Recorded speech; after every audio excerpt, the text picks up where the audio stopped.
제가 오늘 시작하기 전에 우리 PD한테 와, 이거 정말 이해찬 얘기는 정말 정말 하기 싫다. 이렇게 얘기했어요. 하기 싫다라는 것은 사실은 여러분도 다 아시겠지만 뭐 이해찬이라는 인물이 뭔가 기분이 어, 유쾌하게 하진 않지 않습니까? 근데 그게 이유가 딱히 뭐다 이렇게 설명하면 굉장히 어려울 수 있어요. 근데 제가 그것을 설명하는 이제 그런 방송을 3일을 하고 있는데 세 번으로는 도저히 안 끝날 얘기예요. 그런데 어쨌든 저는 오늘 이해찬의 대한민국 파괴 인생 3 이해찬 시리즈는 세 번으로 끝낼 생각입니다. 그리고 다음번에 제가 백낙청에 대해서 한번 할 생각이에요. 그리고 뒤에 또 시간이 나면 그 윤호중 그리고 김대중 이렇게 더 가겠습니다. 제가 별로 좋아하지 않는 사람들에 대해서 계속 얘기를 해야 되니까 기분이 좋지는 않아요. 저는 지금 하는 일이 사람들이 이거 목숨 걸고 하느냐 이렇게 물어보는데 저 목숨 걸고 하는 거 아니고요. 지금 한국에 헌법이 있고 또 여전히 국가보안법이 있고 그리고 우리 편이 압도적인 다수다 이런 믿음이 있거든요. 무엇보다 크리스찬 공동체 우리가 서로 알지 못하지만 예수 그리스도 이름으로 무장된 사람들이 한국에 많다 이런 것이 제 자산입니다. 지금 저희가 유튜브가 아직까지도 저희에게 이렇게 연금 상태에서 풀어주지 않고 있어요. 제가 유튜브에 굴복하지 않겠다고 했는데 일단 차별금지법 반대 그리고 광주 진상규명 다시 해야 된다 이런 것들 그런 것들에 대해서 유튜브에서 검열을 해버리는데 정확하게 어디가 문제인지는 얘기하고 있지 않아요. 이런 식의 포괄적인 검열은 있을 수 없는 망동입니다. 유튜브가 계속해서 저희에게 이런 식의 불법적인 행동을 한다면 제가 나름대로 대응을 마련할 것입니다. 대응책을 마련할 것입니다. 어쨌든 지금 공산당만큼 심각한 것이 빅테크입니다. 이들이 만들고 싶어하는 세상이 무엇일까 참 고민스러운데요. 이제 하나하나 이제 풀어가겠습니다. 한 번 더 지저스 웨이브가 온다. 저는 우리가 이 선언을 하고 이 일을 하는 것이 굉장히 좋습니다. 여러분 이 책 모두 구매해 주시고요. 유튜브에서 저희가 최소한의 이렇게 마련하던 수익을 다 막아버렸기 때문에 그 한 사람의 직원이 나가게 됐고요. 그리고 저희가 어쨌든 이 사무실도 완전히 줄이게 됐어요. 저는 이런 식으로 해도 검열에 굴복하지는 않겠습니다. 여러분 모두 책도 구입해 주시고 그리고 유튜브를 통하지 않고 저희에게 회원가입 또는 후원으로 함께 해주시기 바랍니다. 김대중, 백낙청, 이해찬, 윤호중의 나라 이렇게 했는데 김대중, 백낙청, 이해찬, 윤호중의 나라는 우리나라 아닙니다. 지금 한반도에서 남과 북이 두 나라가 된 것만큼이라 지금 이 한반도 이남에서 두 나라가 지금 발생이 되어 있다는 것은 우리가 인식을 해야 됩니다. 같이 갈 수 없는 두 나라입니다. 이 체제 전쟁, 이 나라를 놓고 벌어지는 이 전쟁에 대해서 이제 우리가 더 이상 방관해서는 안 됩니다. 저는 이런 일을 수십 년 했지만 이제 와서 사람들이 함께 하는 것이 어떤 면에서는 굉장히 저는 좀 유쾌한 그런 느낌이에요. 최근에 김문수 전 경기지사께서 거의 거사를 하시는데요. 저희는 벌써 작년에 운동권 정치인들 제대로 전향하라 이 기사를 뉴 패러다임에 냈어요. 이게 언제 기사인가요? 2021년 3월 저희 뉴 패러다임 여러분 이 예전 저희 뉴 패러다임 보시려면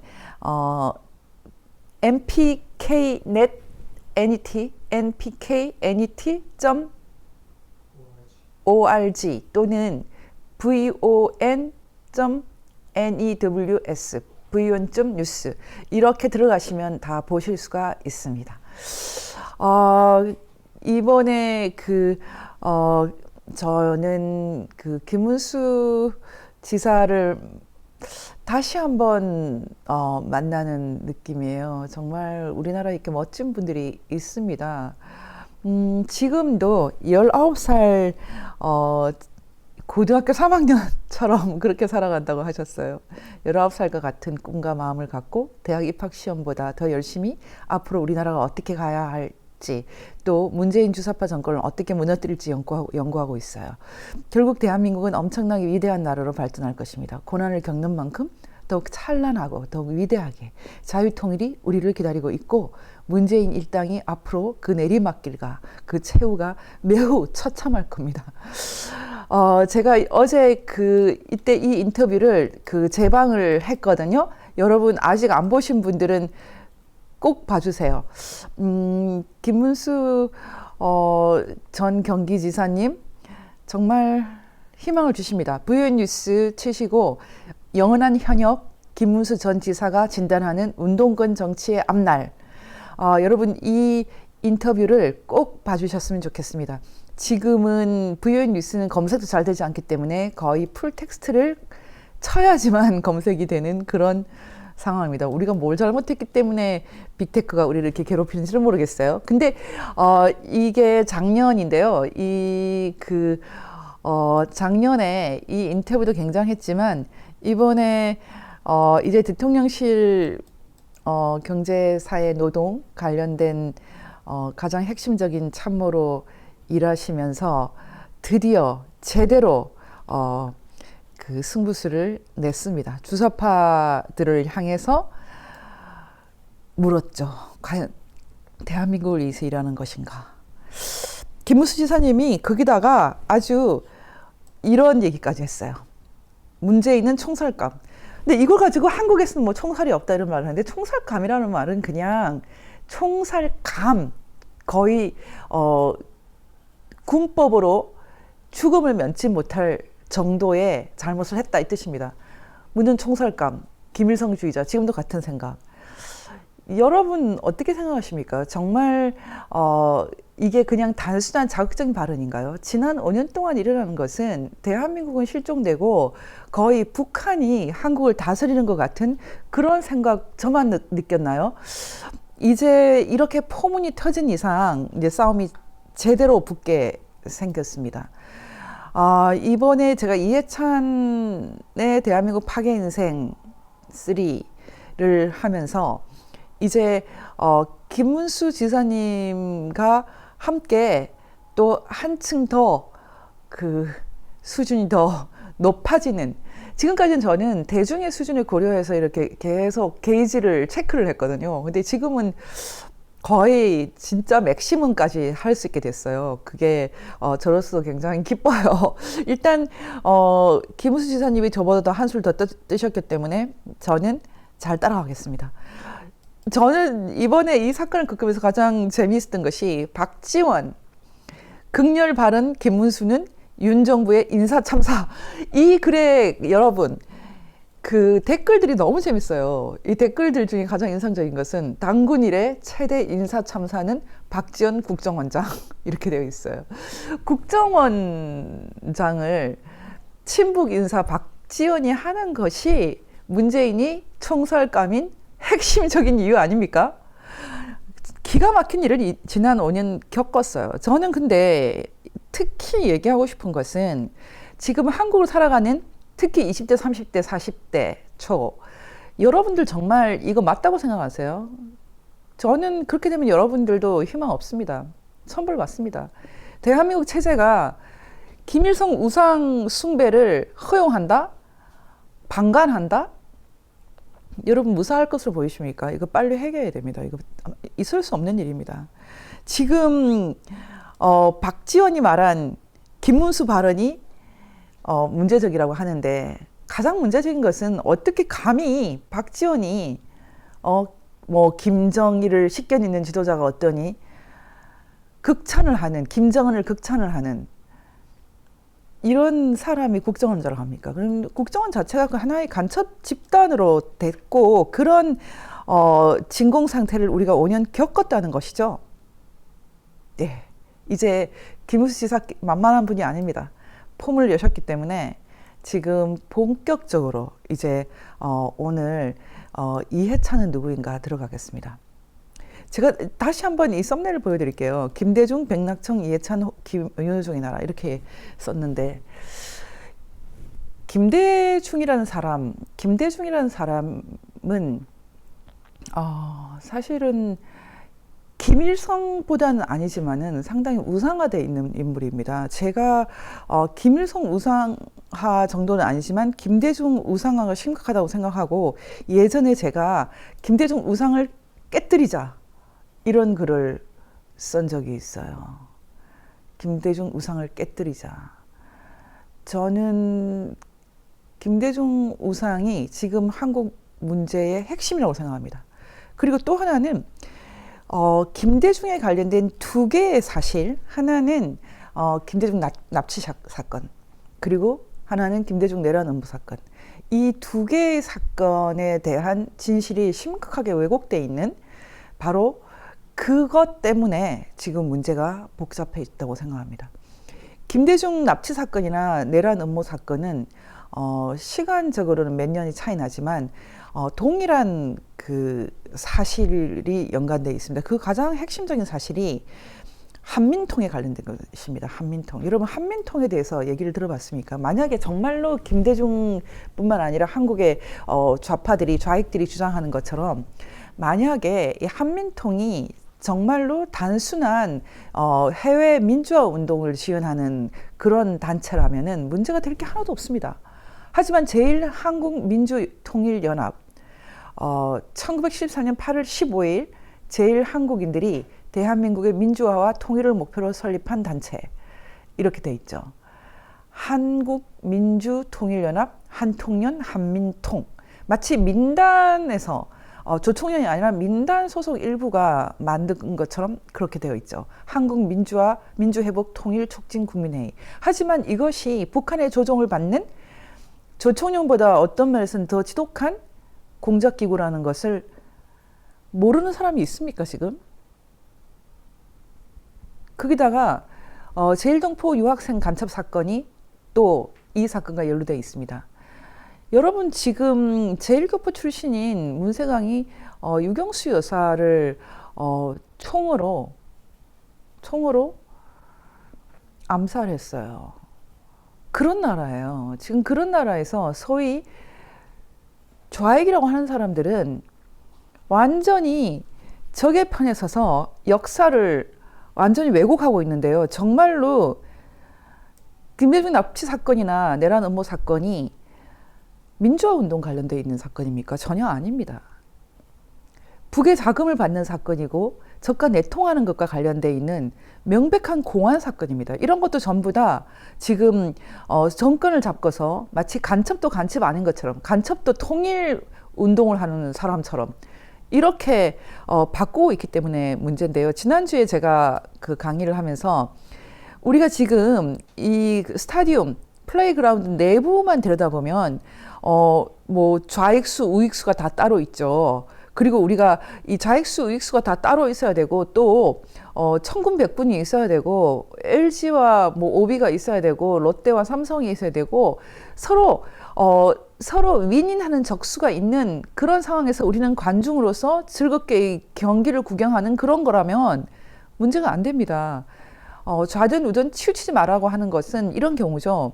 하지만 잠언서 말씀에도 좌든 우든 치우치지 말고 악에 쓰는 발을 떼라 그랬는데 우리가 이 플레이그라운드 바깥에서 이 말하자면 이 스타디움을 이 경기장을 깨뜨리려고 하는 테러리스트 적들이 이렇게 숨어 있다면 이 적들의 존재는 좌익 우익과 또 다른 차원에서 봐야죠.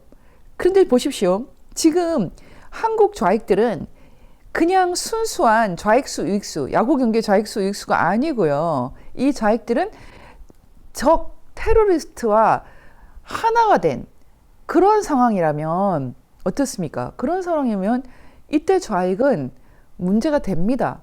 지금까지 마치 좌익은 민주화를 했고 우익은 산업화를 해서 대한민국을 아주 성공적인 나라, 말하자면 정신적인 그런 면에서도 아주 질적으로 고양이 된 성공적인 나라, 이렇게 우리가 주장을 해왔는데요. 그러면 민주화도 좋고 산업화도 좋죠. 지금 지난주에 강의에 대해서 어떤 분이 아주 심각하게 그 유신이 없으면 우리가 뭐 어떻게 중화공업에 성공했냐, 유신이라는 것이 얼마나 위대하냐, 이런 얘기 막 하신 분이 있는데, 일면적으로는 다 긍정을 합니다.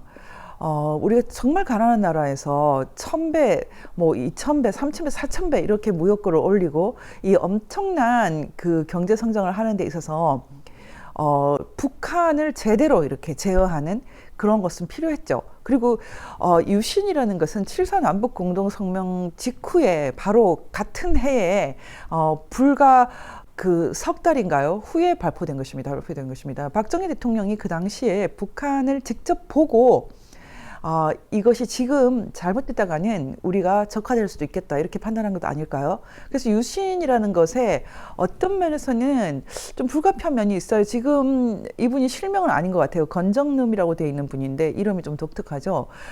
그 분이 저한테 제가 아직 우익으로 돌돌아왔다 이렇게 되어 있는데, 저는 어떤 면에서는 우익은 아닙니다. 전 좌익도 아니고요.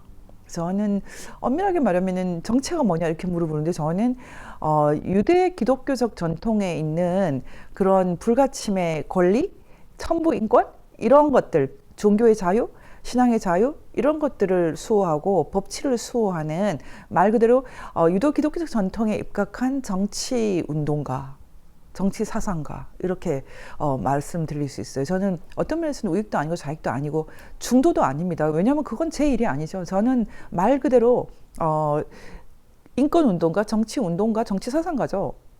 그래서 저한테 함부로 우익 좌익 얘기하시면 안 됩니다. 저는 어느 편을 들기 싫어해요. 어떻게 유신 편만 듭니까? 그럼 민주화 운동이 잘못됐다는 것입니까? 민주화 해야죠. 군부 독재, 군부 권위주의가 불가피한 면이 있었다, 이렇게 평가는 할 수 있지만 그것이 영구적이어야 된다, 이런 생각은 전혀 하지 않거든요. 지금도 군부가 통치해야 된다, 그런 생각 제가 하지 않습니다. 그래서 그 당시에 시대적인 한계 때문에 어떤 유신의 불가피성을 어느 정도 인정한다 하더라도 저는 민주화 운동이 위대하다고 생각하는 사람입니다. 민주화 운동. 민주화 운동은 참 어려워요. 근데 저는 그것이 굉장히 위대하다, 이렇게 생각하는 사람입니다. 다만 그 민주화 운동을 적과 동침하면서, 적과 내통하면서 한 것이 옳은가, 이런 것을 진보라고 하는가, 대한민국 좌파들이, 좌익들이 북한 김일성 자금을 쓴 것이 용서할 만한 일인가, 아니면은 김일성 공작 기구와 손을 잡고 내통하는 것이 옳은가, 그런 것이 과연 민주화 운동을 위해서 불가피한 것인가, 이 질문을 해야 된다는 거죠. 그리고 또 하나 더 있습니다. 또 하나는 진보에 대한 개념입니다. 여러분, 진보가 무엇입니까? 지금 친북 단체들이 어김없이 사용하고 있는 단어가 진보예요. 진보. 여러분, 진보가 무엇이라고 생각합니까? 제가 진보가 무엇인지 아예 사전을 어려왔어요. 사전. 지금 네이버 어학사전 한번 보세요. 진보라는 것은 정도나 수준이 나아지거나 높아진다, 역사 발전의 합법 칙성에 따라 사회의 변화나 발전을 추구한다, 이렇게 진보라고 하죠. 영어로는 프로그레서 또는 어드밴스, 또는 어떻게 되어 있습니까? make progress, make advance. 어드밴스든 프로그레스든 어쨌든 나아진다는 뜻인데, 지금 한국에서 대진년 한국진보연합 반미 운동을 하면서 그 미국 대사관 그 대사 간절을 뛰어넘는다거나 이런 진보 대학생들, 또는 예전에 통합진보당, 예전에 조봉암의 진보 등등 해서 이 한국에서 진보가 들어가는 사람들이 대부분 친북 종북이거든요. 근데 제가 알고 있기로 전 세계에서 인류 역사에서 가장 퇴보한 집단이 북한이에요. 그리고 역사를 가장 퇴보시키는 인물들이 김일성, 김정일, 김정은이에요. 심지어는 어떤 면에서는 거의 북한 사람들의 대다수의 삶이 거의 신석기 시대보다 못합니다. 신석기 시대는 뭐 나무에서 열매를 따먹더라도 좀 자유롭게 따먹지 않습니까? 그것도 못하지 않아요? 구석기 시대보다 못해요. 어떻게 보면 인류 역사에서 전 세계의 관점에서 북한만큼 태보한 곳이 있습니까? 그런데 그 북한과 손을 잡고 북한과 함께 하는 것을 진보라고 부르거든요. 지금에 있어서 김대중, 이해찬, 윤호중, 백낙청의 실수는 실수가 아니겠죠.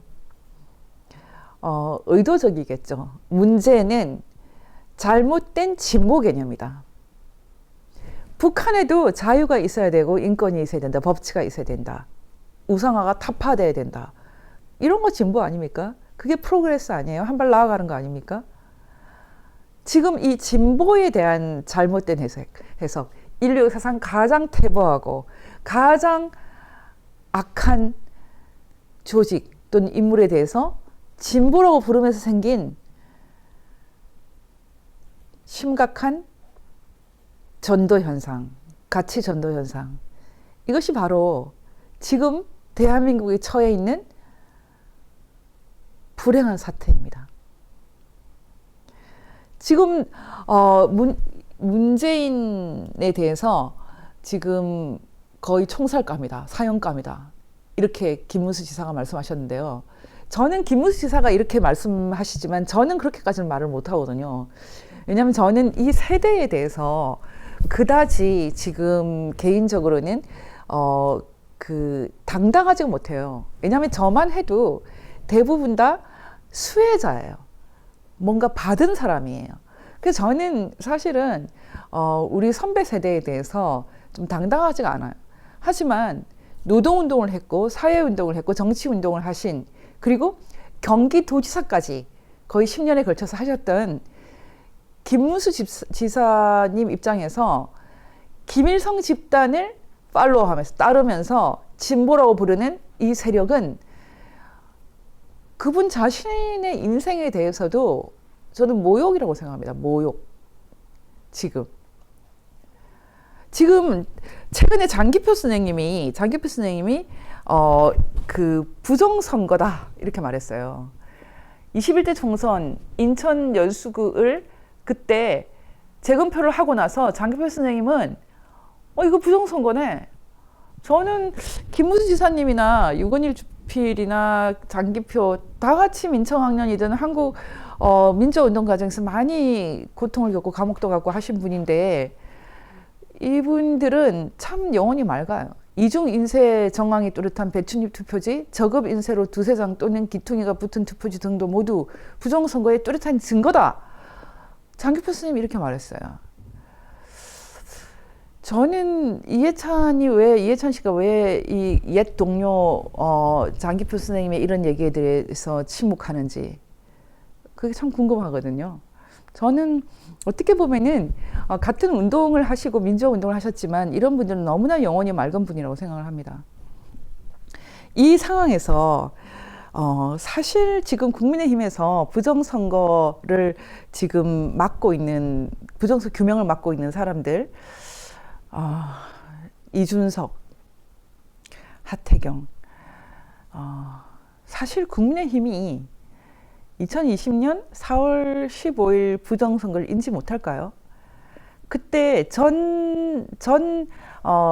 그 자유한국당 국민의힘 국회의원이었던 정용기 의원이 사실은 선거 직전에 어떤 강연에서 굉장히 노골적으로 경고를 했습니다. 혹시 여러분 그런 것 보셨어요? 이해찬은 부정선거 프로다. 지금 엄청난 부정선거가 예비되고 있다. 정용기 의원이 상당히 구체적으로 4.15 부정선거에 대해서 직전에 예견을 했어요. 정용기 의원만 알까요? 저는 지금 국민의힘 의원들 대부분 다 알고 있다고 생각합니다. 장기표 선생님처럼 저런 배춧잎 투표지나 저런 투표지로 찍을 사람이 어딨어. 저 부정선거네. 당연히 그렇게 말할 것 같아요. 근데 지금 왜 조용할까요? 저는 어떻게 보면 이번에 이해찬이 회고록을 낸 이유도 사실은 이 심각한 자신들의 심각한 범죄에 대해서 어떻게 보면은 출구를 만들기 위해서다. 저는 그렇게 생각하고 있어요. 사실 4.15 부정선거에서 가장 중요한 자료는 배추잎 투표지 같은 이런 투표지도 있지만 이근영 씨가 자기 페이스북에 올렸던 한 장의 표 한번 찾아보실래요? 그 표만큼 중요한 것은 없다. 저는 그렇게 생각하고 있어요. 한번 여러분 이근영 씨가 페이스북에 발표한 이 표 기억하시죠? 한번 지금 제가 띄워 보겠습니다. 지금 이해찬 해고록도 이 선거에 대해서 아주 엉뚱한 변명을 하고 있어요. 사람들에게 그 보편적으로 모든 사람들에게 돈을 그 코로나에 대한 보상금이 아니라 그 일종의 1호금 같은 돈을 전 국민에게 보편적으로 뿌린 것이 아주 잘한 일이다. 이런 식으로 얘기하고 있어요. 사실 그것만 해도 불법이에요. 그런데 자기가 생각했던 것보다 훨씬 더 많은 의석을 얻은 이유를 이 사람이 이 책에서 아주 궁색하게 말하고 있는데요. 사실 여러분 그 이건영 씨가 더불어민주당 전략기획위원장을 했던 이건영 씨가 자기 페이스북에 올린 여러분 이 강역별 판세표 한번 보십시오.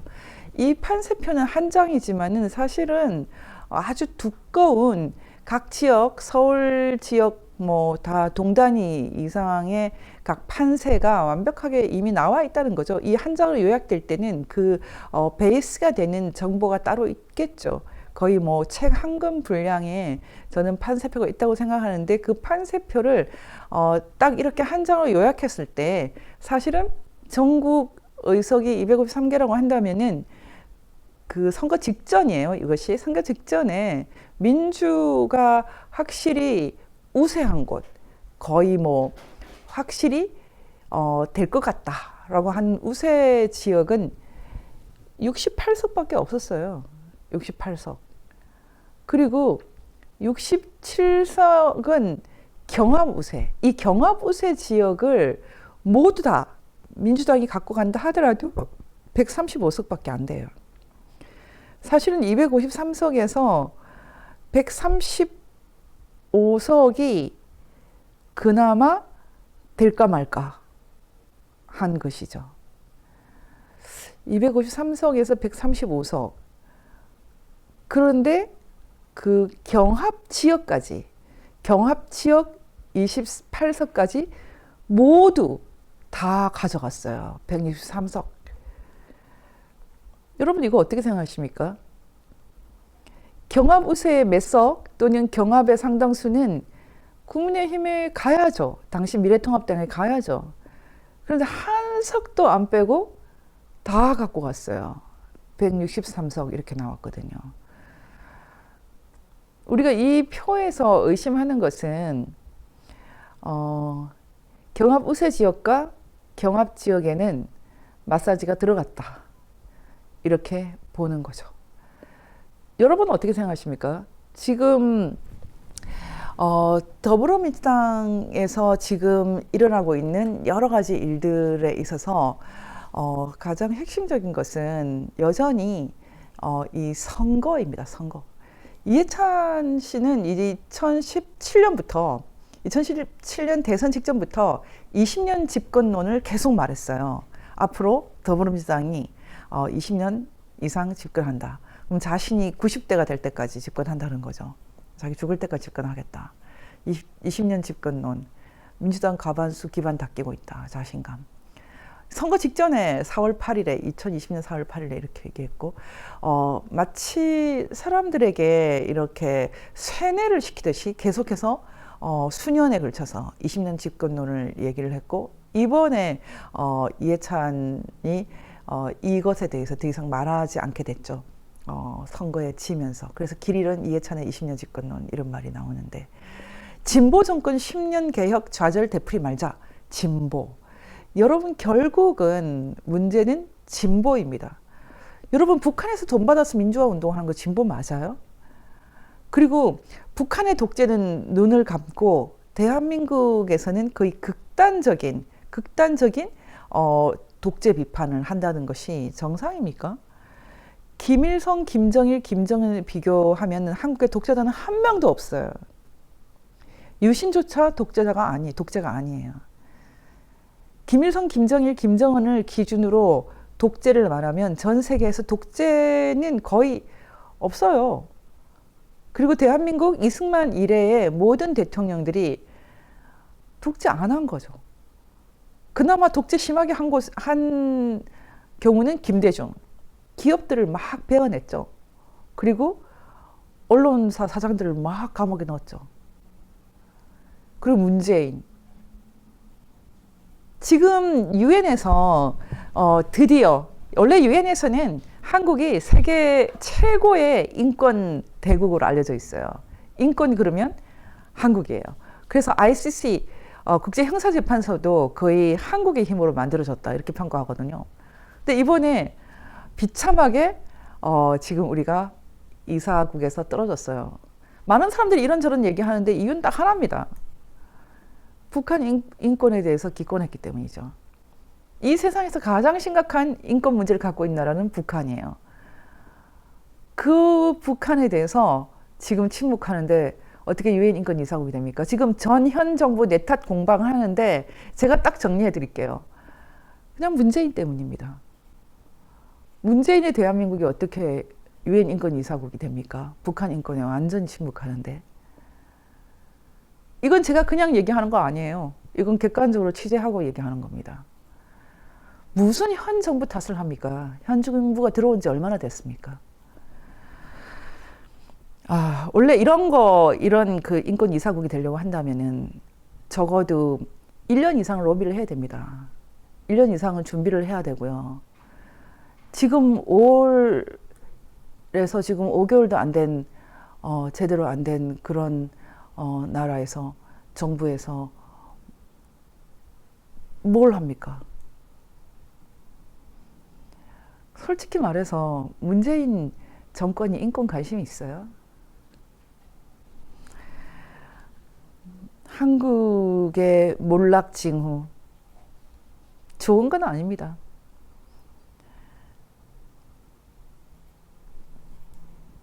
이재명 씨가 이번에 북한 편을 들어서 한국, 일본, 미국이 함께하는 훈련은 안 된다고 말했어요.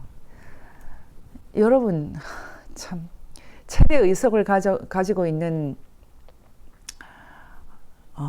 정당 대표가 이런 얘기를 한다는 것은 제가 이렇게 썼습니다. 이재명 뒤에 무식한 종북이들이 포진해 있음을 뒷받침하는 사실. 우길기 우는. 1945년 패전 이전과 이후의 일본은 다르다. 47년 개정된 일본의 헌법은 일명 메가드 헌법으로 불리는데요. 사실은 군사적 자율권을 잃었다고 할 수 있습니다. 군대를 해산했죠. 그래서 지금도 일본에서는 계속 스스로가 정상 국가가 아니다. 스스로 유사 국가다, 유사 체제다 이렇게 부르고 있어요. 그래서 일본의 국가적인 아젠다가 미국으로부터 정상 국가화되는 것, 보통 국가화되는 것입니다. 보통 국가화 늘 하는 말이죠. 일본의 목표죠. 다시 말하면 지금 일본이 갖고 있는 군대는 그냥 미군이라고 해도 별로 틀리지 않을 정도입니다. 그리고 미국과 일본이 맺고 있는 군사 동맹은 정상적인 그 군사 동맹이 아닙니다. 지금 한미 간에 있는 한미 동맹은 만약에 미국이 침략을 당하면 우리도 도와야 되거든요. 반대로 우리가 침략당하면 미국이 우리를 돕죠. 상호적인 거죠. 상호 방위 조약이에요. 근데 미일 동맹은 상호 방위 조약이 아닙니다. 일본이 침략당하면 당연히 미국은 돕지만 미국이 침략당하면 일본은 아무것도 안 해도 돼요. 일본이 정말 좋겠다고 생각하십니까? 아니죠. 그만큼 종속되어 있다는 뜻이죠. 다시 말하면 지금 한미 동맹을 운영하려면 극동에서 기본적인 군사적인 시설과 군사적인 역량을 일본에 배치하고 있는 미국과 일본이 함께 하는 겁니다. 지난번에 지소미아도 바로 이 사태입니다. 지소미아도 제대로 된 군사정보 교류를 할 수 없으면은 우리가 미국으로부터 정보를 받아야 되는데 일본에서 직접 못 받죠. 이걸 직접 받게 하는 것이 지소미아 협약이었어요. 근데 그걸 계속해서 자기들 틀어막고 있는데 어차피 교류하게 돼 있습니다. 그러면 직접적으로 하면 시간을 줄일 수가 있죠. 지금은 초단위의 전쟁을 합니다. 특히 미사일 요격 같은 것은. 지금 한미일 협력을 하지 않고 어떻게 안보를 운영합니까? 그런데 지금 1940은 지금도 독립운동하고 계시나요? 지금 한국의 야당의 수준이 이겁니다. 그리고 한국의 젊은이들의 수준이 이거예요. 지금 한국 젊은 사람들 수준을 보면 걱정이 됩니다. 이렇게 미래가 정말 있을까? 그런 생각이 들어요. 지금 제가 장기표 선생님이 했던 얘기를 조금 전에 보여드렸는데 배추잎 투표지로 찍은 사람이 한국에 있을 거라고 보십니까? 여러 번 지금 이런 배추잎 같은 그런 푸른 그 스탬프가 찍혀 있는 그런 것에 여러분 찍고 나오겠습니까? 근데 그런 표가 너무 많아요. 이상한 표가. 한국 사람들이 그걸 그대로 방치하고 투표할 사람이 있어요? 하태경 씨가 그 배춘 투표지 얘기를 하니까 그 한두 장밖에 없지 않아요? 이렇게 대답했다 하더라고요. 한두 장밖에 없었던 것도 아니에요. 이상 투표지가 정말 거의 무더기인데 한 장이라도 너무 심각한 것이죠. 네, 그럼 이제 계속 본격적으로 가겠습니다. 김대중, 백낙청, 이해찬, 윤호중의 나라는 선거가 중요한 게 아니라요. 당이 중요한 거죠. 당. 지금 이해찬이 87년 이후에 자신이 가장 소중하게 생각하는 것은 국민정당이라고 했는데 이 국민정당이 정당한 방식으로 선출되는 그런 것이면 좋겠죠. 하지만 아니어도 상관없다라는 생각을 가지고 있을 가능성이 없습니까? 여러분, 공산주의 국가와 지금 우리와 같은 자유민주주의 국가의 가장 큰 차이는 자유롭고 공정한 선거의 차이입니다. 지금 한국이 지난 수십 년 동안 소위 민주화를 했다는 것은 이 자유롭고 공정한 선거 제도를 회복했다, 그런 뜻이거든요. 근데 소위 민주화 운동을 했다는 사람들은 공산주의를 끌고 들어와서 민주화 운동을 했다고 주장하기 때문에 또 결과적으로는 선거를 무너뜨릴, 선거 제도를 무시할 준비도 같이 하고 있습니다.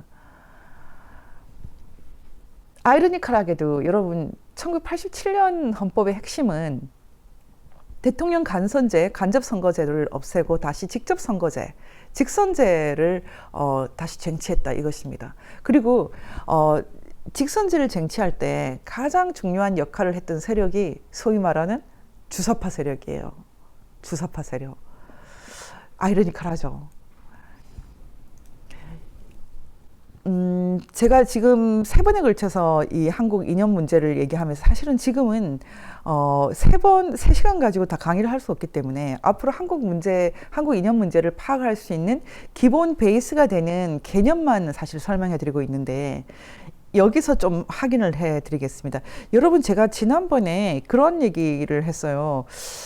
그 진짜 큰 판에서는 주사파들 대단하게 생각 안 한다, 그렇게 얘기를 했거든요.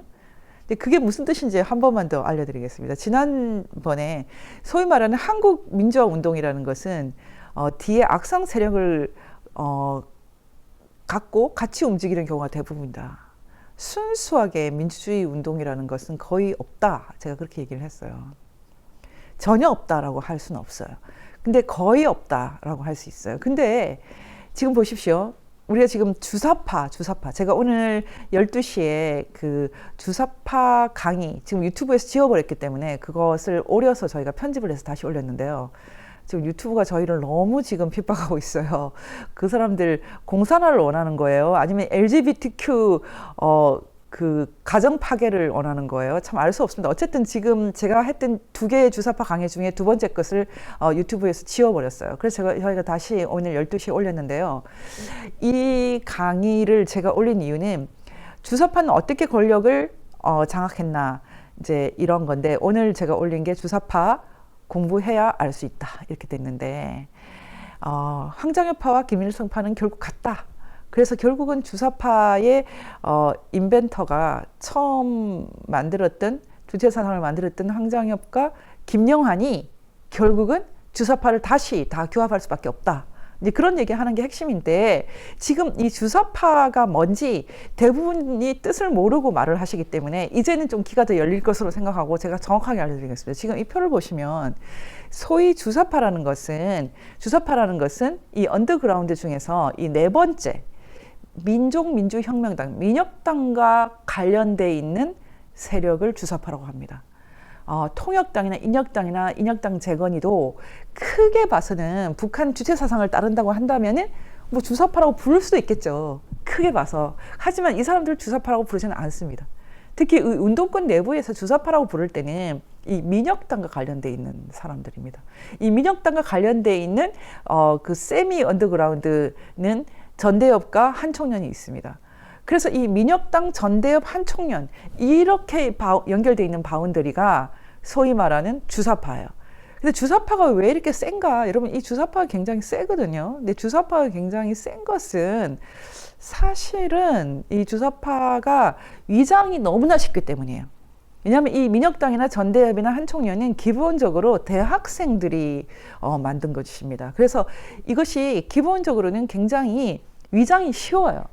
그냥 대학생들이 순수한 마음에 민주화운동을 했다, 이렇게 대중적으로 인식을 하기 때문에 너무나 속이기가 쉽다. 그래서 이 민혁당, 전대엽, 한총련 이렇게 움직이는 이들이 가장 운신의 폭이 큽니다. 그렇다면 오늘 제가 얘기를 했던 다시 한번 썸네일을 보여드리는데요. 이 썸네일에서 오늘 제가 이 네 명을 지목한 이유는 무엇인가?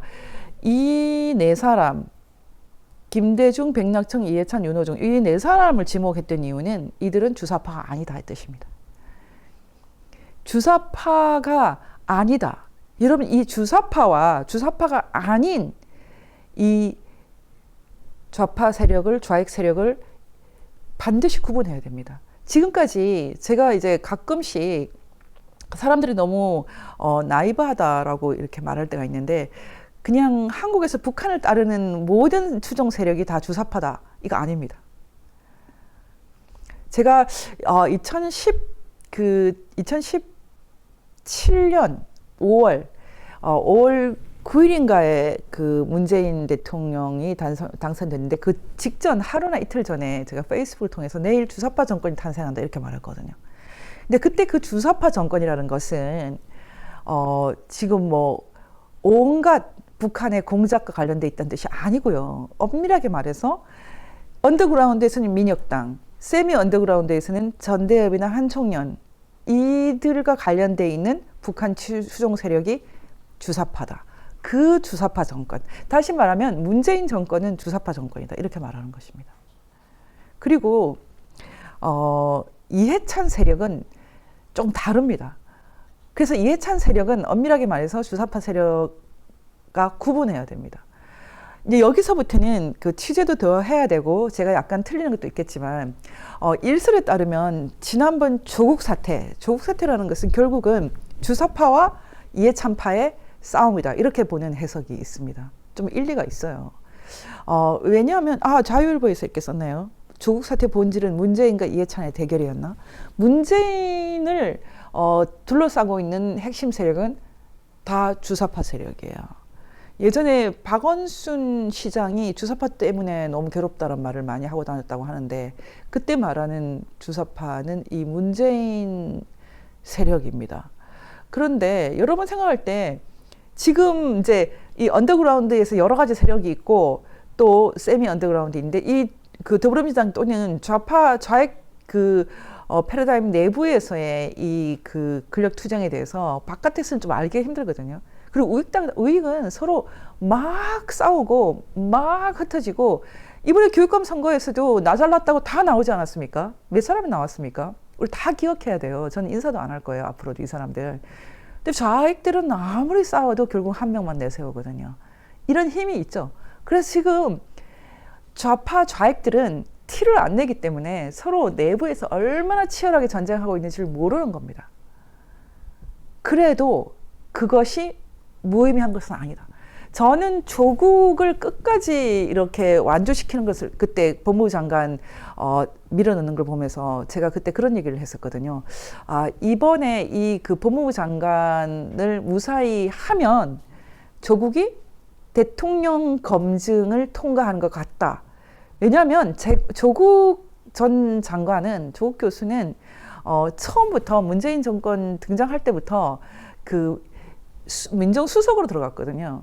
말하자면 검증이 안 되는 비서관을 했어요. 비서. 말하자면은 그 청와대의 수석 비서관이 된 거죠. 검증이 필요가 없죠. 청문회를 안 받거든요. 안전하게 먼저 들어갔죠. 그런데 법무부 장관이 될 때는 반드시 청문회를 통과해야 됩니다. 청문 보고서가 없어도 되긴 되지만 그 과정에서 엄청난 검증의 과정이 있는데, 이 검증의 과정에서 윤석열 당시 검찰총장이 대통령에게 이건 정말 안 된다라고 말씀을 올렸다 그러죠. 그럼에도 불구하고 끝까지 가버렸어요. 그리고 그 해 2019년 10월 3일인가요? 정말 저도 그 현장에 있었지만 어마어마한 대인파가 몰려 나오는 그런 사태를 우리가 경험했죠. 그래서 그 조국 사태를 그 일설에 따르면 볼 때 주사파와 이해찬파의 전쟁이다. 어떤 면에서는 이해찬이 굉장한 감각이 있는 거죠. 다른 사람으로는 승부를 할 수가 없다. 심지어 박원순도 안 돼. 이재명도 안 돼. 그리고 임종석도 안 돼. 안희정도 안 돼. 다 사라졌죠. 하지만 법무부 장관을 청문회를 무사히 통과를 하고 조국 장관이 끝까지 살아남았으면 그냥 대통령 된 거죠. 그 감각이 이해찬에게 있었다. 그런 얘기입니다. 그러면 문재인과 주사파 세력 그리고 이해찬 세력은 어떻게 다른가? 여러분 어떻게 다르다고 생각하십니까? 제가 오늘 이것을 구분하고 싶은 거죠. 그리고 지금 이제 보십시오. 이해찬은 정치인으로서도 팀을 갖고 있습니다. 누가 팀이냐면 기본적으로 윤호중이 한 팀이에요. 이해찬의 복심 윤호중 더불어민주당 원내대표 당선. 원내대표 되기 전에 처음으로 비법률가인데도 불구하고 서울대 철학과 출신이죠. 법사위원장이 됐어요. 180석의 의석을 가진 당으로서는 가장 강한, 가장 힘이 센 자리가, 심지어 원내대표보다 더 센 자리가 법사위원장이었어요. 그 자리를 윤호중이 들어갔어요. 그리고 그 다음에 어떻게 됐습니까? 원내대표가 됐어요. 그리고 지금 사실상 당대표가 됐죠. 지금 1963년 경기도 출신이고 춘천고를 나왔고 청와대 정책기획국장, 서울대 철학과를 나왔고 4번에 걸쳐 국회의원을 했고 계속 사무총장, 돈을 관리하는 사람이었어요. 법제사법위원회 위원장을 했어요. 이 사람의 힘은 어디에서 오는가? 이해찬에서 오죠. 이해찬에게서 옵니다. 그리고 또 한 사람이 더 있죠. 이화영. 지금 이화영의 동북아 경제협 압수수색 때 한층에 있는 이해찬 사무실도 압수수색. 이해찬 이사장이죠. 이해찬 측근이 쌍방울 법카로 산 오디오가 이해찬 사무실로 배송되었다. 이렇게 됐습니다. 이해찬과 이화영은 한 팀. 그리고 이화영의 비서관, 보좌관을 했던 이한성이 지금 천화동인 1호에 이름을 올렸다. 정말 그 돈이 이한성 돈일까요? 가능성 없죠. 악성 정치자금일 가능성 이제 거의 다 드러나고 있어요. 천화동인 1호 이한성, 이재명 측근 이화영과 4년 전까지 통업. 모른다고 하지만 모를 수 없습니다. 이하영 연락한 지 10년 넘었다. 사실 가능성 없죠. 이해찬계 단체에서도 2011년까지 활동. 요컨대 조국 후보를 내세워서 20년 집권을 하려고 했던 이해찬이 좌절되고 나서 마지막 남은 사람 박원순도 없고 이재명에게 갔다가 지금 심각한 이제 사태를 맞았습니다. 어쨌든 이해찬의 20년 집권 프로젝트는 실패로 끝났어요. 저는 그 조국을 이렇게 계속 대선 후보로 드라이브 할 때 기본적으로 문재인 주변에 있는 주사파들 임종석이나 백운이나 윤건영이라든지 뭐 이번에 윤건영이 김문수 지사랑 부딪혔죠. 이런 사람들하고 조국은 결이 다르다는 걸 알고 있어요. 기본적으로 조국은 그렇게 투철한 운동권이라고 하기도 힘들었고 ND 계열이거든요. NL, 그러니까 NL 주사파가 아니라 백태웅의 ND 계열. 그것도 투철한 전사가 아니고요. 그냥 그 언저리에 있었다? 그런 거죠. 항상 쓸모는 있죠. 일단 외모로 많은 이제 어필이 되는 사람이었고, 그래서 쓸모는 있는데 이 사람이, 이 조국이라는 사람이 여러 가지 실력이라든지 리더십 이런 것에 검증된 사람은 아니에요. 그런데도 불구하고 이 사람이 지금 법무부 장관 그 청문회에 등장했을 때 대선으로 가는 이제 프로젝트라는 걸 알고 있었지만 한편으로는 감각이 괜찮다는 생각을 했어요. 무사히 통과만 된다면 대통령은 조국이 되겠구나 이런 생각이 들었거든요. 물론 그렇게 하지 못하게 하기 위해서 최선을 다 하겠지만 어쨌든 이런 아이디어가 이해찬에게서 나왔다라는 것은 저도 인정을 하는 바예요. 그러면 다시 한번 보겠습니다. 이 언더그라운드 통역당, 인혁당 재건이, 민혁당 그리고 세미 언더그라운드 이렇게 돼 있는데 동백님 사건은 조금 예외적인 사건이고 이 중에 전대협, 민혁당, 한총련, 통합진보당까지입니다. 이 세력들은 굉장히 힘이 세고 어떤 면에서 힘이 세냐면요. 쪽수가 많아요. 다른 건 다 부족한데 쪽수가 많아서 한 인력이 굉장히 많습니다. 여기는. 그래서 이 세력들이 소위 말하는 대중을 장악하고 있고 그래서 이 세력들이 만만하진 않아요. 그런데 이해찬은 이 세력하고 달라요. 그래서 제가 지금 말씀드렸던 이화영이나 지금 윤호중 이런 사람들은 주사파가 아니에요. 이 사람들 81학번인데 주사파 세계에서는 사실은 81과 82는 아주 큰 강을 건너는 것과 같이 멀어요. 서울법대 82학번 이 김영한이 조직을 짤 때 가장 위에 있는 조직은 82학번으로 기본적으로 구성을 했어요. 그 다음 82 다음에 83 이렇게 층계로 내려가는 나이별로. 그리고 대학도 그 성적순으로 그런 식으로 배치를 합니다. 학과까지 뭐 서울법대, 서울대 정치학과 뭐 이렇게 쭉쭉 이런 식으로 굉장히 어떻게 보면 유치한데요. 근데 기본적으로 이런 주사파 세계가 아닌 그러면은 이해찬은 어디서 왔느냐? 여러분은 어떻게 생각하십니까? 저는 이해찬의 독특한 면이 통역당, 인혁당 재건이, 민혁당 어느 한 곳에 딱 포함되는 사람이 아닌 것으로 사료됩니다. 그게 이해찬의 독특한 면입니다. 그럼에도 불구하고 이해찬을 좁혀서 말하면 기본적으로는 김대중 사람이죠. 김대중과 정치적인 운명을 같이 한 사람.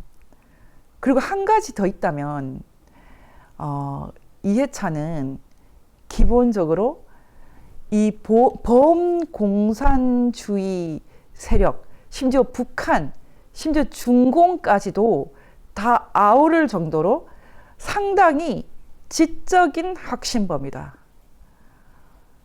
보면 이 그 공작의 세계에서 보면 생계형이 굉장히 많아요. 생계형, 의외로. 그냥 살다 보니 또는 혈연관계로 엮이는 경우도 많거든요. 김진락 씨가 대표적으로 혈연관계, 삼촌 김종태한테 엮인 경우죠. 혈연 관계 굉장히 많아요. 북에 올라갔다 난파된 뭐 친척들, 친인척 이런 문제들 많고. 그런데 기본적으로는 혈연 관계만일까? 사실 혈연 관계를 주장했던 대표적인 인물이 지난번에 말했던 고영복 교수. 그렇지만 과연 그것만일까?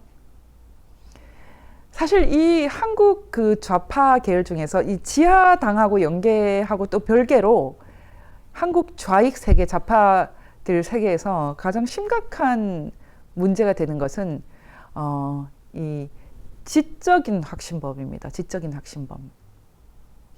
지적인 확신범들이 정치인으로서는 김대중과 엮였을 때 사실 가장 골치 아픈 세력이 되는 거죠.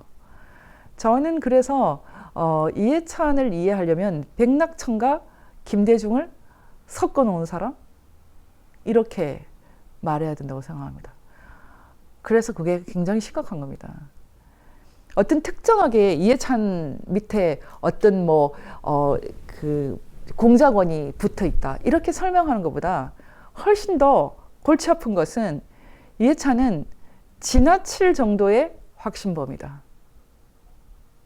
정치적으로는 김대중의 동료, 동지고 지적인 세계, 한국의 이 지식 세계에서는 백낙청, 이영희, 한한상 이런 사람들과 엮여 있다.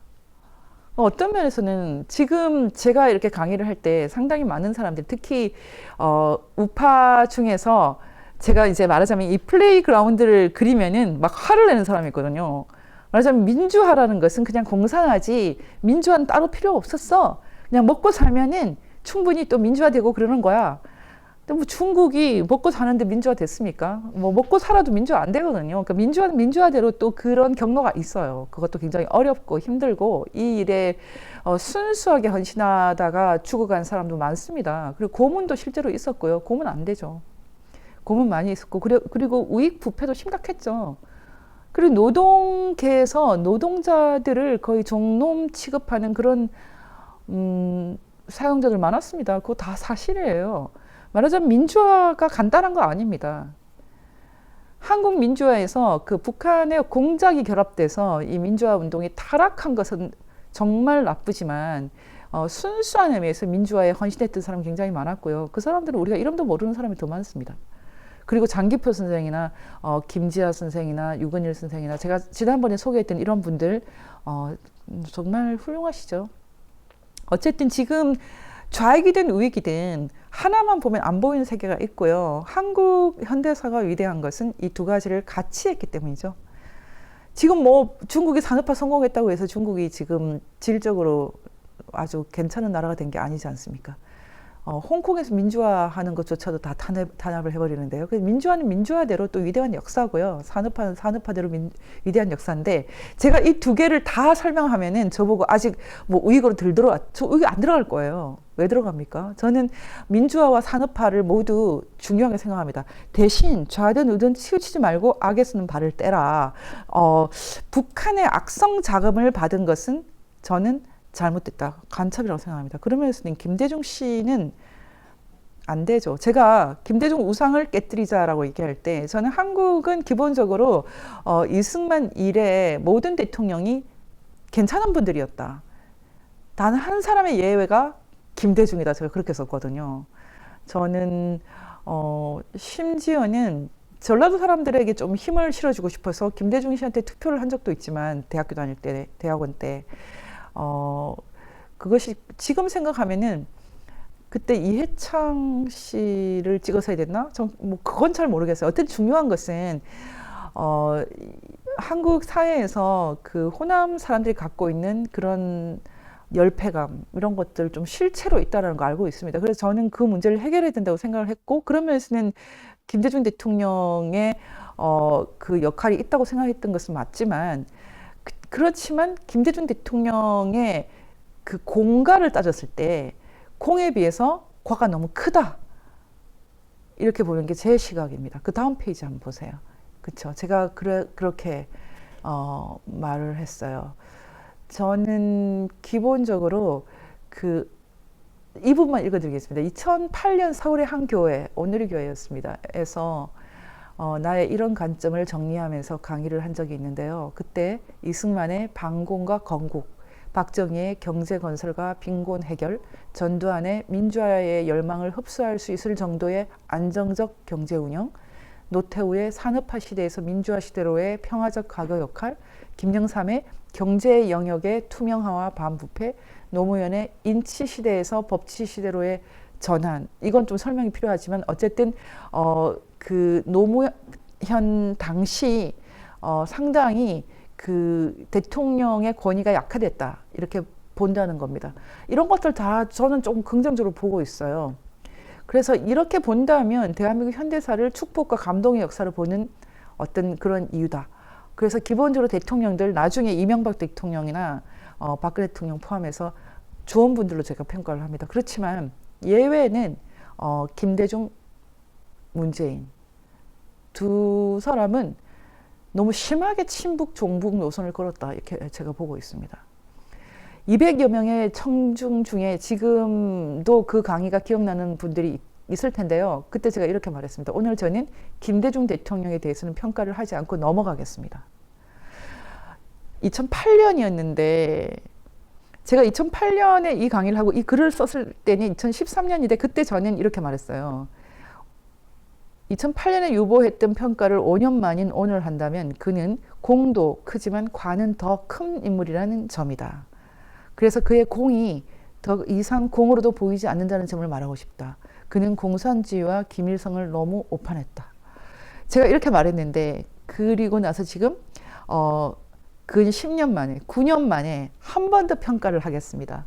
저는 한국 문제의 가장 핵심은 김대중 우상화 문제다 이렇게 보고 있습니다. 김대중 우상화 문제고 전라도 권력 문제다 이렇게 보고 있습니다. 예전은 아니지만 지금은 그렇다 이런 의미도 있고 이제는 더 이상 묵과할 수 없다. 5.18 성역화와 김대중 우상화가 지금 한국 사회를 너무 좀먹는다. 제가 그렇게 생각하고 있습니다. 한때는 제가 그 호남 분들이 갖고 있는 이 뭔가 기죽어 있는 이런 것들을 좀 길을 많이 살리고 싶어 했고 제가 그래서 김대중 대통령도 좀 필요한 게 아닌가 생각한 적이 있지만 지금 저는 2022년 현재 한국의 심각한 문제, 가장 심각한 문제 하나를 들어라. 김대중 우상화와 5.18 성역화. 제가 그렇게 보고 있습니다. 이 문제를 앞으로 우리가 어떻게 해결을 해 나갈까 연구를 더 해야 되는데 이것을 해결하기 위해서 반드시 해야 될 것은 기본적으로 5.18 진상규명 다시 해야 됩니다. 190여 건의 여건의 죽음에 대해서 하나하나 다 새로 규명해야 됩니다. 그리고 김대중 내란 음모, 김대중 납치 여기에 엮여있는 한민통. 한민통이 정말로 민주화를 위한 조직인가요? 김일성의 명령을 받는 조직 아닌가요? 만약에 한민통을 통해서 북한이 김대중에게 공작을 했고 그렇게 동가 조직을 제공한 것이 사실이라면 그래도 여러분은 김대중이 순수한 민주화 운동가 이렇게 볼 것입니까? 뭔가 지금 한국 지식계는 엄청난 허위가 있습니다. 그것은 분단 이남에서는 민주화를 하고 분단 이북에 대해서는 평화로 가자. 평화로 간다는 것은 북한 독재는 용서하겠다는 뜻이거든요. 네, 한국 문제는 김대중 문제입니다. 그렇다면 이 김대중을 가장 잘 정치적으로 따르고 있는 사람은 누구인가? 이해찬이죠. 그리고 이 이해찬과 생을 같이 하는 동지 윤호중, 이화영, 이제는 이재명 그리고 한 사람이 더 있죠. 백낙청. 김대중 전 대통령보다 이해찬이라는 인물이 더 심각하고 더 위험하게 보이는 면은 바로 이 점입니다. 지적으로 세련된 것. 제가 이제 곧 백낙청 교수에 대해서 얘기를 좀 할 겁니다. 백낙청, 친북 매체인 통일뉴스에서 백낙청을 청사로 부르거든요. 호가 청사예요. 백낙청은 한 개체가 아닌 전체다. 놀랍지 않습니까? 문학평론고이자 6.15 공동선언 실천 남측위원회 상임대표. 대표적인 친북단체죠. 백낙청이라는 인물이 한국의 대부호 집안의 자손이죠.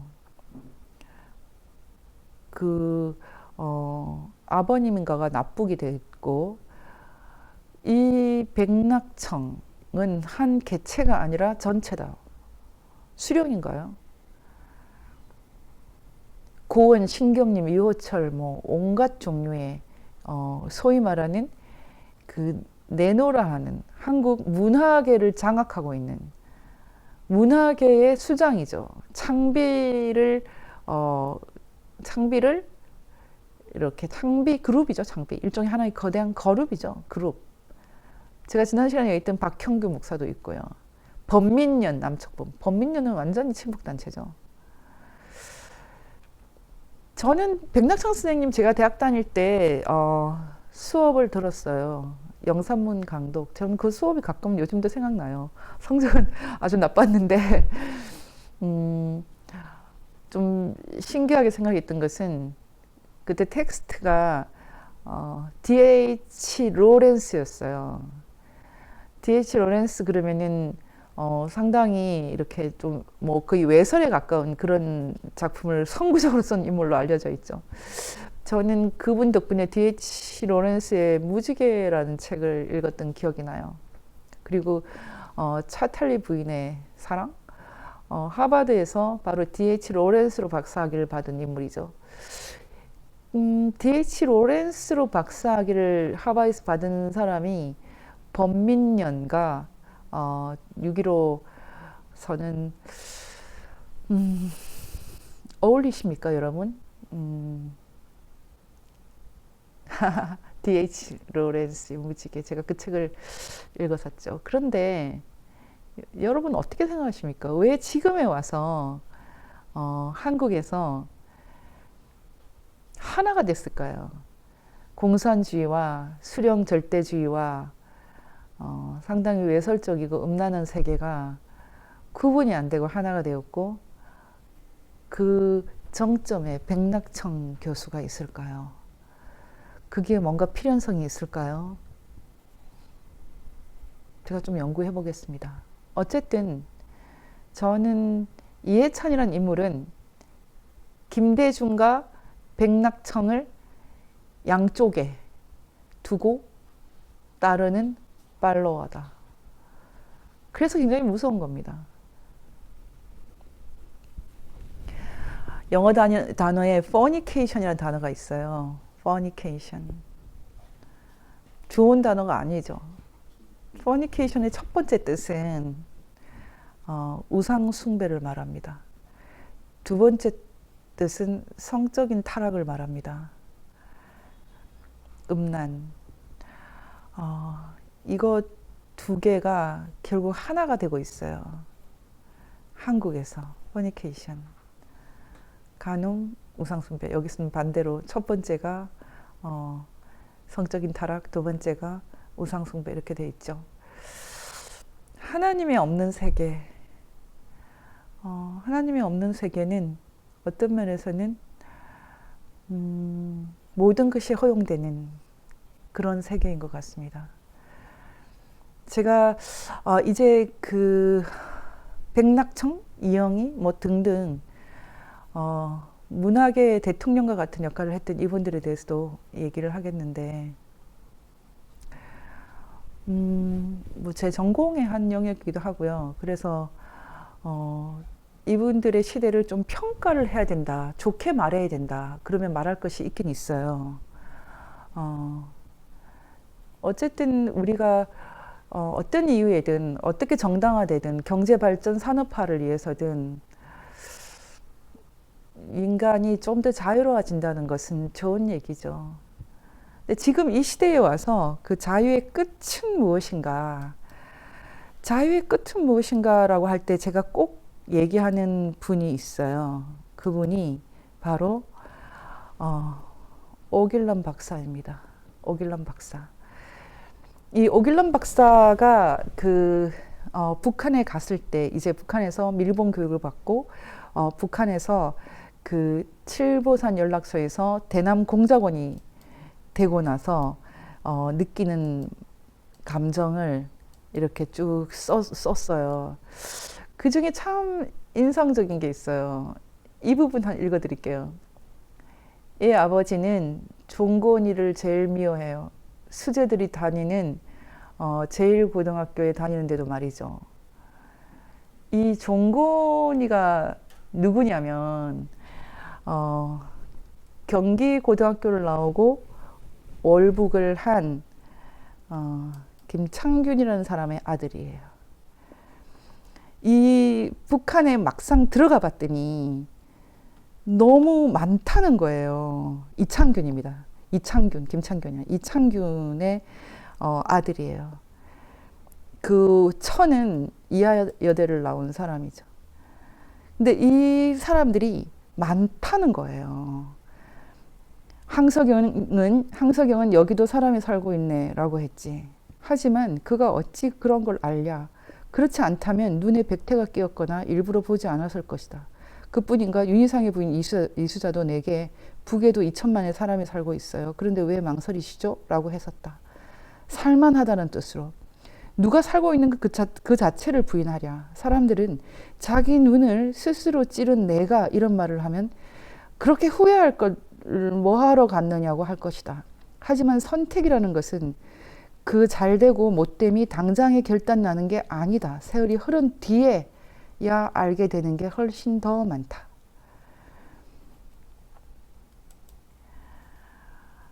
칠보산 연락소 대남 공작을 하는데 실제로는 월북한 사람들이 많아요. 부산대 철학가 윤노빈 교수, 정령호로 불린다고 합니다. 이창균, 김중린 장군, 프랑스 파리에서 북으로 들어온 허홍식, 이런 사람들을 만났다는 거죠, 북에서. 특히 그 부산대 윤노빈 교수는 상생의 철학가 교수였어요. 상생의 철학을 실천하겠다고 북으로 들어갔죠. 이 이창균이 아들을 미워하는 이유는 아들이 북한에서 공부를 잘하기 때문이에요. 북한에서 공부를 잘하기 때문에. 이게 무슨 뜻입니까? 황석영이나 윤희상은 북한에 방문했다가 돌아갈 수 있고 송두율도 방문했다가 돌아갈 수 있지만 월북을 해버린 이창균이나 아니면 오길남이나 윤노빈이나 이런 수없이 많은 남쪽 인사들은 못 돌아가는 거죠. 돌아가는 다리가 잘린 거죠. 잃어버린 딸들 오해원 교환. 이 책을 영화로 만든 것이 출국인데요. 그 출국 영화 만들 때 얼마나 방해를 받았으면 영화가 이상해요. 영화가 너무 마음에 들지 않아서 사실 홍보도 하기 싫었어요. 잃어버린 딸들 오해원 교환. 오길남 박사의 책에 이런 내용이 나옵니다. 한국에서 유럽을 통해서 많은 사람들이 북으로 들어가서 그들은 한국에서 완전히 상류층이 많다고 합니다. 대학 교수도 많고. 가족까지 다 끌고 들어오고 나서 그때야 내가 내 눈을 스스로 찔렀구나 이렇게 후회를 한다는 겁니다. 저는 한국 좌익들을 바라볼 때 이 생각을 합니다. 이 사람들이 가족까지 다 데리고 북에 가면 어떻게 될까? 어떻게 될지는 이 책에 다 나옵니다. 잃어버린 딸들 오해원 교환. 여러분 이 책도 꼭 사서 보세요. 그냥 더 드릴 수 있어요. 010-4040-1799로 연락 주시면 그냥 반값에 드리겠습니다. 제가. 안 읽으신 분들은 다 읽으세요. 제가 이런 얘기를 이제 정리를 하겠습니다. 지금 이해찬을 이제 너무나 많은 준비를 해서 지금 아주 조금밖에 못했는데 사실은 이해찬 해고록에 이해찬이 어떤 사람인지 너무 잘 나옵니다. 제가 보기에는 북한에서 내려온 대남 공작원이나 아니면 생계형 간첩보다 이해찬과 같은 확신범이 가장 심각하다고 생각합니다. 이해찬 씨 내가 하나 물어볼게요. 왜 대한민국에서는 진보를 꾀하고 북한에서는 태보를 꾀합니까? 그게 바로 분단 문제를 해결하는 것입니까? 두 마음을 품지 마시고 북한 사람들의 입장을 한번 서보세요. 이런 과정에서 남한의 자주적인 정부가 들어서지 못했어요. 이승만을 중심으로 하는 정치 세력은 전쟁 중에 미국한테 군사작전권도 넘겨줬지. 이게 바로 지금 70세가 된 이해찬의 수준입니다. 주사파보다 더 유치해요. 이게 바로 이해찬 해고록에 지금 버젓이 나옵니다. 제 결론은 오늘 시간이 많이 갔기 때문에 오늘 결론은 이렇게 내겠습니다. 이해찬은 백낙천과 김대중의 아들이다. 그들의 진보는 순 거짓말 사기다. 북한 사람들의 입장에서. 한국에서는 인권과 진보를 꾀하는데 북한에서는 태보와 수령 독재를 꾀한다.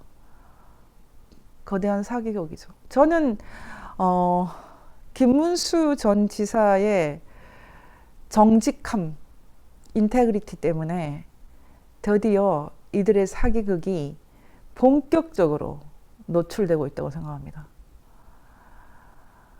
이들이 지금 김문수 위원장을 고소하겠다 그러는데요. 고소할 수 있을까요?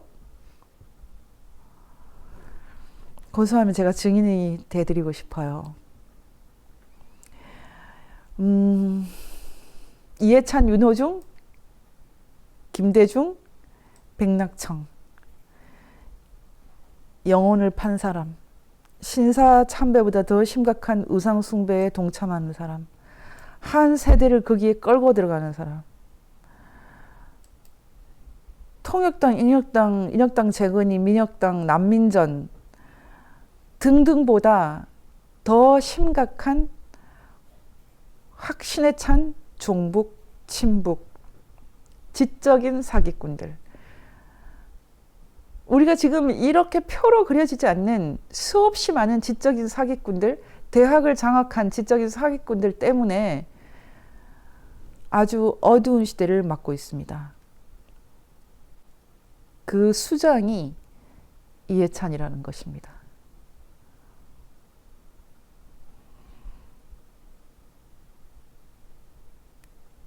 우리의 싸움이 앞으로도 더 세질 것 같아요. 한반도 국가 정통성이 어디 있느냐. 이해찬 해고록에서 아주 묘한 말을 했어요. 처음에 한반도 국가 대한민국을 만들 때는 정통성이 없다가 지금은 생겼어. 이런 식으로 말했어요. 없던 정통성이 생겼다는 거예요. 해방 후 자주적인 정부는 세울 수 없었지만 그런 가운데서도 경제 발전을 이뤘고 민주화를 통해 정통성을 얻었다는 말씀인데요. 이것이 가능했던 이유는 무엇이라고 보십니까? 교육열이 높았다. 이렇게 말했어요. 여러분, 이 해고록에서 이게 마지막 부분에 들어가 있는데 뭔가 지금 출구 전략을 쓰고 있죠. 이해찬의 출구 전략은 해고록으로 가능하지 않고요. 일단 부정선거 규명을 해야 됩니다. 그리고 공산주의자들에 대한 분명한 입장을 밝혀야 하고 김일성 수령 독재에 대한 분명한 입장을 밝혀야 합니다.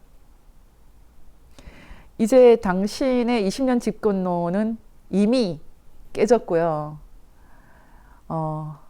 이제 지적인 사기꾼들이 단죄를 받아야 될 시간이 오고 있다. 이렇게 생각합니다. 진리가 우리를 자유롭게 할 것입니다. 한반도에 지저스 웨이브가 온다. 김문수 지사님 감사합니다. 제가 많은 인터뷰를 했지만 가장 인상적인 인터뷰 중에 하나가 김문수 지사 인터뷰, 차명진 의원 인터뷰. 이분들은 참 영혼이 맑은 분들이에요. 운동권 정치인들 제대로 전향하랍니다. 낡은 이념을 털고 대한민국 건국 정신으로 새 비전을 세워서 자유통일을 이루자입니다. 제가 19세 고3의 정신으로 사는 에버그린 정치인이라고 했어요. 정말 에버그린 상독수 같은 분입니다. 여러분 모두 힘내시고요. 우리는 아직 헌법도 빼앗기지 않았고 국가보안법 7조도 빼앗기지 않았으니 지금 전두환 해고록은 안 되고 김일성 해고록은 된다고 말하는 이 악한 세대에 대해서 이제 우리가 제대로 벌을 주는 그런 시대를 맞았으면 좋겠습니다. 오늘은 여기에서 마칩니다. 감사합니다.